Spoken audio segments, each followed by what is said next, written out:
देवाधिदेव महादेव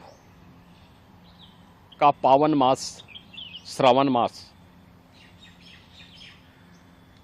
प्रारंभ हो चुका है। श्रावण मास की कावड़ यात्रा जग विख्यात है। पूरे देश के अंदर और ख़ास तौर पर उत्तर भारत में इस दौरान शिव भक्त महादेव के अनुष्ठान में लीन होकर के सभी शिवालयों में जलाभिषेक के साथ अपनी असीम भक्ति का प्रदर्शन करते हैं।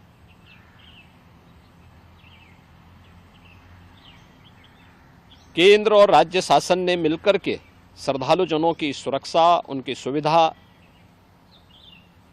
उनकी सुगम और सुरक्षित यात्रा के लिए अनेक प्रबंध किए हैं। कहीं कोई दिक्कत न हो, कहीं कोई अव्यवस्था न फैले, कोई भी उनकी आस्था के साथ खिलवाड़ न करने पाए, इन सब बातों का ध्यान में रख करके प्रयास प्रारंभ किए गए हैं। लेकिन हमें इस बात जरूर ध्यान में रखना होगा, मैं सभी श्रद्धालुजनों से इस बारे में विनम्र अनुरोध करूंगा। हम लोग भी शिव भक्त हैं, महादेव की असीम कृपा हम लोगों पे बनी रही है और निरंतर हम महादेव से यही प्रार्थना करते हैं कि उनकी कृपा सदैव बनी रहे। कोई भी पर्व और त्योहार, कोई भी साधना बिना आत्मानुशासन के पूरी नहीं होती है। सुगम और सुरक्षित यात्रा के लिए हमें न केवल अंतःकरण से बल्कि बाहरी रूप से भी उस पूरी प्रक्रिया के साथ लीन होना पड़ेगा। शिवो भूत्वा शिवम यजेत।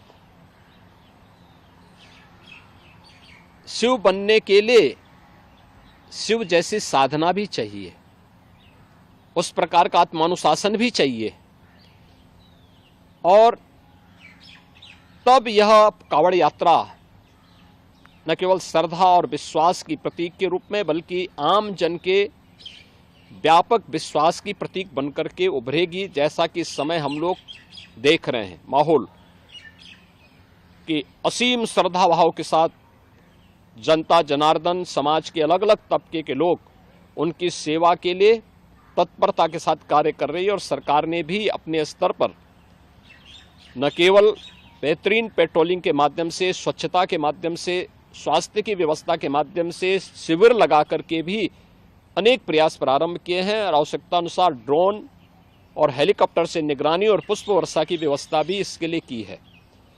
मैं सभी शिव भक्तों से अपील करूंगा कि देवादेव महादेव की ये कृपा हम पर बनी रहे। हम व्यवस्था के साथ जोड़ करके इस पूरी यात्रा का न केवल आनंद लें बल्कि पूरी श्रद्धा और विश्वास के साथ आत्मानुशासन का परिचय देते हुए इस पावन श्रावण मास के कावड़ यात्रा कार्यक्रम को सफलतापूर्वक आगे बढ़ाने में अपना योगदान दें। आप सबकी सुगम सुरक्षित यात्रा के लिए मेरी मंगलमय शुभकामनाएं हैं।